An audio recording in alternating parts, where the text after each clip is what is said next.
За Smart 4K телевизээс эрхлэн гаргадаг 15 раунд шууд нэвтрүүлэг гарсан цагаас хойш зоолны анхаарал өртөж баггүй шүүмжлэг дагуулдаг байлаа. Эхний дугаартаа дуучин Наран Туяа буюу Нараг оролцуулж үзэгчдээс ирсэн асуудыг дөрмээрээ дайрсан өнгө аястай болсон хэмээн үзэгч олон шүүмжлээд байсан. Эмэгтэй хүнийх нь хувьд Нараг ширээний хүүхэн байсан хэмээн олон нийтийн мэдээлэл хэрэгслээр ширээний хүүхэн гэж юу хийдэг байсан бэ хэмээн асуугаад хариулт авах гэж улаарч байсан. За олонний дургүйслийг маш ихээр төрүүлээд авах шиг болсон.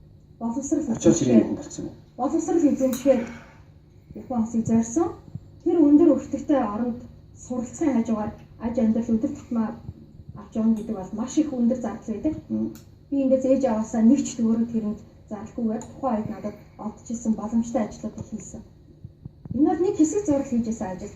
Юу хийдэ? Ширээний хүн гэж юу хийжсэн гэдэг. Сонсож тийм миний минутаас булгаал. Би асуултаа тодорхой болгох гэж ингээд байгаа болох.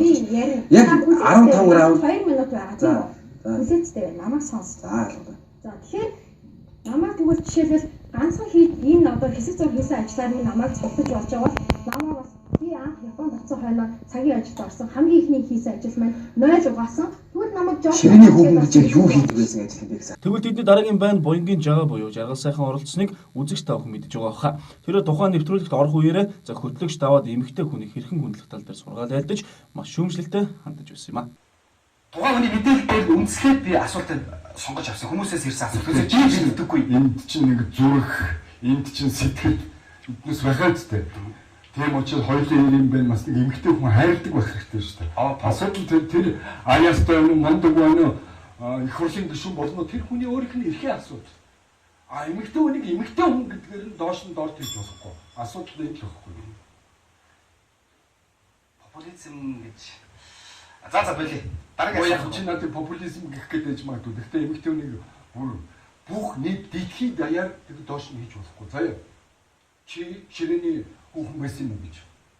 Ингэж хүн асуугаад байх юм. Чи тийм асуулт ирсэн чи асуу. Тэр чи годомжид явж байгаа хүн ч гэсэн асуух хэрэгтэй. Чи тэгвэл асуухгүй байх хэрэгтэй. Заяа. Би тэрийг одоо чиний мараа нэвтрүүлгийн юм жаа. Би чиний оронд байсан бол тэрийг асуухгүй. Хөөш нараа. Энэ харийн нэвтрүүлэг шиг миний нэвтрүүлгийг жаа. Чиний хорол дэвших бол яах гэж байгаа юм. Нараа. Чи энэ ажлыг хийж чадахгүй шүү. Тэгвэл манай нэвтрүүлэг тийм нэвтрүүлэг шүү. Одоо миний дүрмээр явах гэж байгаа. За тэг. Одоо чиний дүрмээр. Би ярих юм ярьчлаа. Тэгээ нарагийн сурчлагаа хийх гэж ирсэн юм уу? Нараага дэмжиж болно шүү дээ. Тэр аюунгаар нэг эмээ тэнд байж л байна. Яад вэ тэгээд? Харин жаргал сайхны нэвтрүүлгийг үзсэн бололтой дуучин Нарагийн хувьд мундаг эр хүн хэмээн Буянгын жагааг магтаад авснаа маш олон хандлт авсан сэтгэл болсон юм. За захим нэвтрүүлгээр дуучин Нараа Буянгийн жагаад хайр зарлаач гэх сэтгэлүүд хөрсөөр өсвөлээ.